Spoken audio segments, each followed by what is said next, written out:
Hi there. तो आज हम लोग लीड कोड का प्रॉब्लम नंबर 3433 देख रहे हैं, काउंट मेंशंस पर यूज़र। तो प्रॉब्लम में हमें यहाँ पे कुछ नंबर ऑफ यूज़र्स दिए होंगे और यहाँ पे कुछ इवेंट्स दिए होंगे। तो हमारे जो इवेंट्स हैं वो दो टाइप के हो सकते हैं, या तो मैसेज टाइप का इवेंट हो सकता है या ऑफलाइन टाइप का इवेंट हो सकता है। और ये जो सेकेंड वैल्यू है किसी भी इवेंट में, ये टाइम स्टैम्प शो कर रही है।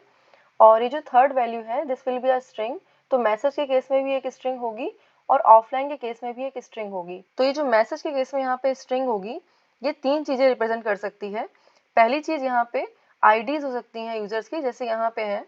तो इसका मतलब ये है कि एट टाइम स्टैम्प 10 इन सारी ही आईडीज़ वाले यूज़र्स को मेंशन किया गया है, ठीक है।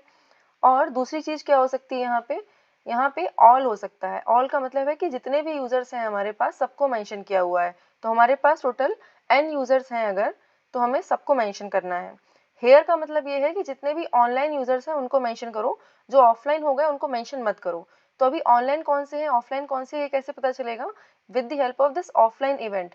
तो ये ऑफलाइन इवेंट क्या कर रहा है, किसी भी टाइम स्टैम्प पे ये पर्टिकुलर आईडी वाले यूज़र को ऑफलाइन कर देगा। तो इसका मतलब ये है कि अगर ये वाला यूज़र ऑफलाइन है और हमें हेयर करके मेंशन किया हुआ है, तो हम इस पर्टिकुलर यूज़र को मेंशन नहीं कर सकते हैं। तो यहाँ पे यूज़र के ऑफलाइन होने की भी कंडीशन है, after 60 time units this user will automatically be online again, ठीक है। तो टाइम स्टैम्प प्लस 60 पे ये वाला यूज़र फिर से ऑनलाइन आ जाएगा और इसको हम हेयर में कंसीडर कर सकते हैं, ठीक है। ऑल में तो हमें सबको कंसीडर करना है वैसे भी, और यहाँ पे अगर आईडी दी होंगी तो हमें उन्हीं यूज़र्स को कंसीडर करना है। तो हमारी मेंशन स्ट्रिंग में अगर सिर्फ आईडीज़ दी होंगी, तो ऐसा भी हो सकता है कि डुप्लीकेट आईडीज़ हों। डुप्लीकेट आईडीज़ का मतलब बस इतना है कि उस यूज़र को बार बार मेंशन किया गया है।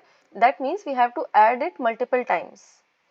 तो यहाँ पे हमें आंसर में एक मेंशंस एरे रिटर्न करनी है। ये मेंशंस एरे n लेंथ की है, which is showing n users. तो यहाँ पे इस मैसेज इवेंट की हेल्प से जितनी बार भी किसी यूजर को मेंशन किया हुआ है, उतनी बार उस यूजर के मेंशन काउंट में हम एक बढ़ा देंगे। तो अगर हम पहला वाला एग्जाम्पल देखें, तो इनिशियली हमारे पास जो मेंशंस एरे है वहाँ पे एक भी यूजर को मेंशन नहीं किया गया है, तो हम 0 0 लेके चलेंगे। और ये पहले मैसेज में ID 0 और ID 1 वाले यूजर्स को एक एक बार मेंशन किया हुआ है, तो हम यहाँ पे इसकी वैल्यू एक बढ़ा देंगे। उसके बाद फिर हमें ID 0 वाले यूज़र को ऑफलाइन कर देना है, ठीक है, एट टाइम स्टैम्प 11। तो यहाँ पे हम एक ऑफलाइन मैपिंग लेके चल सकते हैं। इसमें हम क्या करेंगे, ID 0 वाले यूज़र को हम ऑफलाइन कर देंगे। तो ऑफलाइन करने के साथ साथ हमें ये भी ध्यान रखना है कि इसको 60 टाइम यूनिट्स के बाद ऑनलाइन फिर से करना है।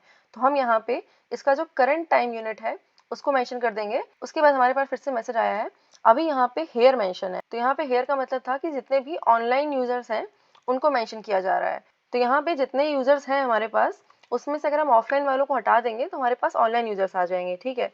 तो करंटली हमारे पास ऑफलाइन यूजर्स में एक यूजर पड़ा हुआ है, लेकिन ये यूजर आफ्टर 60 सेकेंड ऑनलाइन हो जाएगा। मतलब कि ये user at the 71th time unit online हो जाएगा। और हमें यहाँ पे जब मैसेज पूछा गया है तो ये 71 यूनिट्स में ही पूछा गया है। तो यहाँ पे हम इस वाले यूजर को भी कंसिडर करेंगे, इसलिए हम मेंशंस में दोनों ही यूजर को ऐड करेंगे, ठीक है। तो यहाँ पे दोनों ही यूजर को दो दो बार मेंशन किया हुआ है, इसलिए at the end we are returning this mention array. तो यहाँ पे कुछ चीज़ें नोटिस करने वाली हैं। पहले तो हमारी ये जो इवेंट्स एरे है, कहीं पे भी ये मेंशन नहीं किया हुआ है क्वेश्चन में कि ये सॉर्टेड ऑर्डर में ही इवेंट्स आ रहे हैं। मतलब कि ये जो टाइम स्टैम्प है, इनके बेसिस पे ही हमारे इवेंट्स आ रहे हैं। तो हमें अपनी इवेंट्स एरे को सॉर्ट करना पड़ेगा। दूसरी चीज़ यहाँ पे ये मेंशन है, if a user goes offline और comes back online, their status changes process before handling any message event that occurs at the same time stamp। तो यहाँ पे अगर हमारे पास दो इवेंट्स अकर कर रहे हैं, एक ऑफलाइन वाला और एक मैसेज वाला, और सेम टाइम स्टैम्प पे अकर कर रहे हैं, तो जो स्टेटस है हमारा यूजर का वो पहले प्रोसेस होगा और जो मैसेज इवेंट है ना वो बाद में प्रोसेस होगा। तो यहाँ पे अगर ऑफलाइन वाला इवेंट पहले प्रोसेस हो गया, तो इसका मतलब कि हम ID 0 वाले यूजर को मेंशन नहीं कर पाएंगे, ठीक है। तो ये वाली चीज़ भी हम जब इवेंट्स एरे को सॉर्ट कर रहे होंगे तब कंसीडर करेंगे, ठीक है। तो हमारी जो इवेंट्स एरे है that needs to be sorted on the basis of time stamp. लेकिन अगर दोनों इवेंट्स का टाइम स्टैम्प सेम है, then we will process the offline event first, ठीक है। उसके बाद हम ये मैसेज वाला इवेंट प्रोसेस करेंगे। तो ये चीज़ हो गई। तो हमें अभी क्वेश्चन में पहले तो अपने सारे इवेंट्स को सॉर्ट करना है, दूसरी चीज़ हमें अपने सारे इवेंट्स को प्रोसेस करना है। तो यहाँ पे हम इवेंट्स प्रोसेस करते समय ये अपनी मेंशंस एरे जो है इसको फिल करते चलेंगे, ठीक है। तो अभी यहाँ पे साइड बाय साइड कोड में देखते चलते हैं कि क्या पूछा गया है and how we will be able to solve it. तो पहले तो हम यहाँ पे एक मेंशन एरे ले लेते हैं अपने आंसर के लिए। तो यहाँ पे हमें अपने सारे इवेंट्स को on the basis of time stamp sort करना है। तो इसके लिए हम क्योंकि हमारे पास ये लिस्ट ऑफ लिस्ट दी हुई है इवेंट्स की, तो हम यहाँ पे कलेक्शंस डॉट सॉर्ट यूज़ कर सकते हैं, और उसके अलावा हम यहाँ पे लैम्डा फंक्शन यूज़ कर सकते हैं टू सॉर्ट द इवेंट्स। तो यहाँ पे अगर हमारे पास दो लिस्ट ए और बी दी होंगी, तो उनके लिए हम यहाँ पे एक फंक्शन लिख सकते हैं।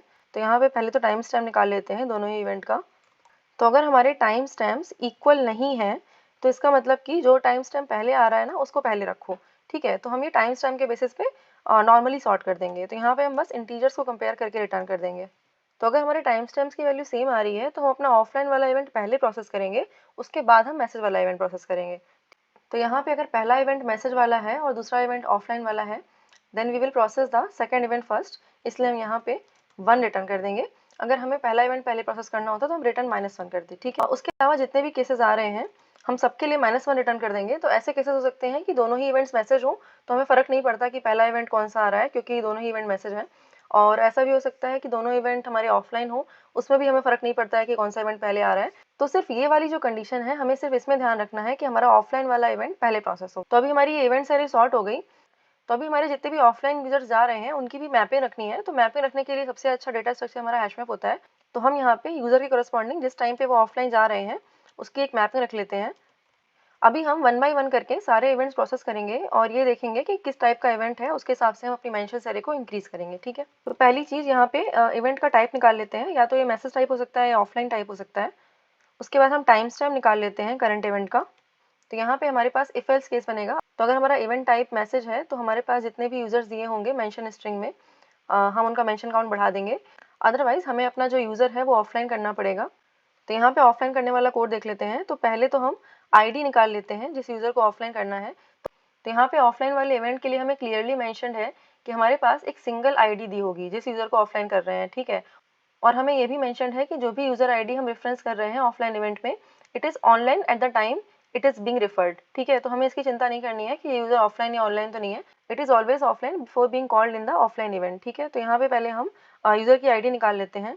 तो यहाँ पे हमें कुछ नहीं करना है, बस यूज़र को ऑफलाइन वाले मैप में ऐड कर देना है, ठीक है, with the current time stamp that user has. तो यहाँ पे हम आईडी के कोरस्पॉन्डिंग जो भी हमारा टाइम स्टैम्प निकाला था यहाँ पे, ये इसको ऐड कर देंगे हम अपने मैप में, ठीक है। अभी हम ये जो मैसेज टाइप वाला इवेंट है ये प्रोसेस करेंगे। तो इसको प्रोसेस करते समय हमारे पास 3 केसेस हैं, ठीक है। तो पहला केस हो सकता है कि हमारे पास स्ट्रिंग में ऑल दिया हो, या फिर हमारे पास स्ट्रिंग में हेयर दिया हो। हेयर का मतलब कि जितने भी हमारे ऑनलाइन यूजर्स हैं उनको ऐड करो। और तीसरी चीज़ हमारे पास लिस्ट ऑफ आईडीज़ दी होगी यूज़र्स की। तो हमें 1 बाय 1 करके उस लिस्ट को प्रोसेस करना है और हमें अपने मेंशन काउंट में उस यूज़र का काउंट बढ़ाना है, ठीक है। तो यहाँ पे पहले हम एम स्ट्रिंग निकाल लेते हैं कॉरस्पॉन्डिंग इवेंट की। तो अगर इस स्ट्रिंग की वैल्यू ऑल है, इसका मतलब कि हमें सारे ही यूज़र्स के लिए मेंशन काउंट इंक्रीज़ करना है। तो यहाँ पे हम एक फंक्शन कॉल कर लेंगे इंक्रीज़ ऑल करके, और यहाँ पे हम अपनी मेंशन्स एरे भेज देंगे। इसका मतलब कि इस वाली एरे में सारी वैल्यूज़ को एक एक करके बढ़ा दो, ठीक है। सेकंड केस में अगर हमारी एम स्ट्रिंग की वैल्यू हेयर है तो हम यहाँ पे जितने भी ऑनलाइन यूज़र्स हैं सिर्फ उनको मेंशन करेंगे, ठीक है। तो यहाँ के लिए भी हम एक इंक्रीज़ ऑनलाइन करके फंक्शन कॉल कर लेंगे और इसमें हम अपना ऑफलाइन वाला मैप भी भेजेंगे और हमारा जो करंट टाइम स्टैम्प है ना वो भी भेजेंगे हम, क्योंकि हम इस करंट टाइम स्टैम्प की हेल्प से ही पता कर सकते हैं कि हमारे मैप में कोई यूज़र ऐसा तो नहीं है जो ऑनलाइन आ गया हो, है ना। तो इसकी वजह से हम ये 3 चीज़ें यहाँ पे पास ऑन करेंगे। थर्ड केस में हमें सारी ही आईडीज़ को इंडिविजुअली प्रोसेस करना पड़ेगा, ठीक है। तो यहाँ पे हम पहले एस आईडीज़ का कलेक्शन निकाल लेते हैं। तो हमारी जो आईडीज़ हैं वो सेपरेटेड है एक सिंगल वाइट स्पेस से। तो हम यहाँ पे जावा का स्प्लिट फंक्शन यूज़ कर सकते हैं। तो इसके बाद हमारे पास इस आईडी वाली एरे में सारी आईडीज़ आ जाएंगी। तो हमारी जो आईडी हैं वो इस तरीके की हैं। तो अगर हमें किसी भी यूज़र की इंटीजर आईडी चाहिए होगी तो हम यहाँ पे सबस्ट्रिंग फंक्शन की हेल्प से आईडी के बाद वाली स्ट्रिंग प्रोसेस कर लेंगे और उसको आईएनटी में कन्वर्ट कर लेंगे, ठीक है। और हमें अपनी मेंशन एरे में इस आईडी के कॉरस्पॉन्डिंग एक काउंट बढ़ा देना है, ठीक है। तो हम लोग आईएनटी आईडी प्लस प्लस कर देंगे, ठीक है। तो यहाँ पे अब हमने मैसेज इवेंट को ओवरऑल पार्ट्स कर लिया है। अभी हमें ये इंक्रीज ऑल और इंक्रीज ऑनलाइन वाला फंक्शन लिखना है। तो इंक्रीज ऑल वाले फंक्शन के लिए हम सारे ही यूजर्स के लिए प्लस प्लस कर देंगे। तो यहाँ पे हमने एरे ले ली है इनपुट में। तो यहाँ पे हमने सारे ही यूजर्स के लिए मेंशन काउंट की वैल्यू 1 बढ़ा दी है, ठीक है। तो यहाँ पे जो दूसरा फंक्शन है हमारा इंक्रीज ऑनलाइन वाला, इसमें हमने एरे ली है और हमारा जो ऑफलाइन यूजर्स वाला मैप है वो हमने इनपुट में लिया हुआ है और हमने करंट टाइम स्टैम्प भी लिया हुआ है। तो अभी हमें सारे ही यूजर्स का मेंशन काउंट बढ़ाना है except the ones who are in offline map, ठीक है। तो यहाँ पे हम फिर से लूप चलाएंगे। तो अगर हमारा यूजर्स ऑफलाइन वाले मैप में है तो हमें ये चेक करना है कि ये टाइम स्टैम्प से बाहर है कि टाइम स्टैम्प के अंदर है। तो पहले तो हम प्रीवियस टाइम निकाल लेते हैं। तो अगर हमारा current time minus previous time का जो डिफरेंस है is greater than equals to 60, इसका मतलब कि ये यूज़र जो है ना ऑनलाइन आ चुका है।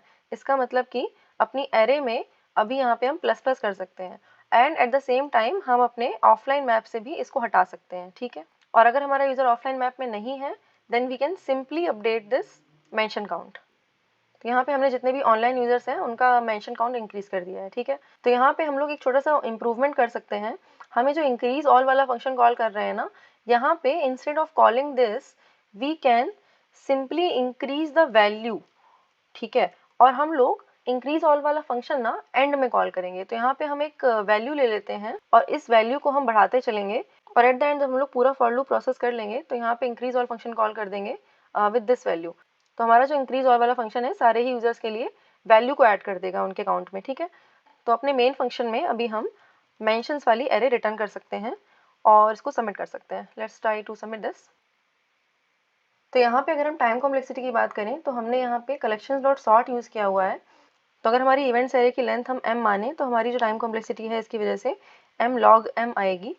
और उसके अलावा यहाँ पे हम इवेंट्स एरे को फिर से प्रोसेस कर रहे हैं, तो again this is order of m and for every iteration inside this events for loop हम लोग यहाँ पे अपनी जितने भी यूज़र आईडीज़ हैं उनको प्रोसेस कर रहे हैं। तो इसकी वजह से हमारी टाइम कॉम्प्लेक्सिटी यहाँ पे ऑर्डर ऑफ n आएगी। तो ओवरऑल इस फॉर लूप की time complexity order of n into m आएगी। तो all in all order of n into m plus order of m log m ये हमारी टाइम कॉम्प्लेक्सिटी होगी। और स्पेस कॉम्प्लेक्सिटी हमारी ऑर्डर ऑफ n होगी, उससे ज़्यादा नहीं होनी चाहिए। सो या that was all for this video. Thank you for watching guys. See you next one. Bye.